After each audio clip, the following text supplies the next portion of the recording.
What if the Dead Sea Scrolls hold a cosmic map? In 1947, a Bedouin shepherd tossed a stone into a cave near Qumran and heard the crack of pottery instead of echo. Inside were jars stuffed with parchment scrolls older than Christianity itself. To most, the Dead Sea Scrolls are a treasure of theology, fragments of scripture and community rules. But here's the stranger thought. What if tucked between psalms and laws is something more? What if the Dead Sea Scrolls hold a cosmic map? Consider the odd passages scholars usually gloss over. Among rules about purity and temple rituals are descriptions of stars marching in order, angels assigned to constellations, calendars far more complex than simple farming schedules. One scroll, the astronomical Book of Enoch, lays out heavenly circuits paths of sun, moon, and stars so precise, it reads more like a navigation manual than prophecy. Why would desert monks need that level of detail? Unless they weren't tracking seasons. Unless they were tracking routes. Imagine a map, not of rivers and mountains, but of the heavens' coordinates, disguised as sacred allegory. Lines describing gates of heaven could be wormholes.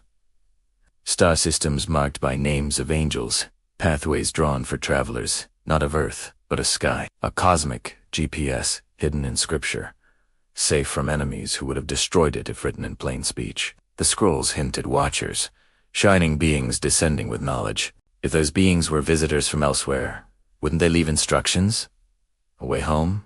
A way to return? Maybe the essence, the sect believed to have written or guarded the scrolls, weren't just mystics. Maybe they were custodians of something bigger. A star map left by beings they worshipped as divine. Here's the eerie part. Some of the scrolls are still locked away. Fragments never translated or deliberately kept from the public. Why? Scholars argue over access. But what if the real reason is content? Imagine if buried among the hymns was a set of diagrams showing alignments of planets, distances marked in cubits that correspond uncannily with light. Too dangerous to release, too world-shaking to admit. And then there's the calendar problem. The scrolls describe a 364-day year, divided neatly, unlike the messy lunar solar calendar of the time. Why such artificial precision? Unless it wasn't artificial. Unless it matched a cycle we don't live under, one tied to another planet's orbit, another system's rhythm. What if the scrolls aren't just religious? They're comparative astronomy, left as breadcrumbs. Think about it. Ancient people looked up and saw myth. But what if myth was always map? Orion as a hunter, yes, but also a marker in the sky. The Pleiades as sisters, yes, but also a waypoint. Constellations as constellations, sure, but also way stations in a network. If you wanted to pass knowledge forward without risking loss, you'd embed it in stories. That's what the scrolls might be. Not scripture, but coordinates encoded in theology. Picture a scholar late at night, piecing fragments on his desk. He lines up verses describing the path of Michael with stellar charts. Suddenly the pattern clicks. It matches a route through Orion's belt to the Pleiades.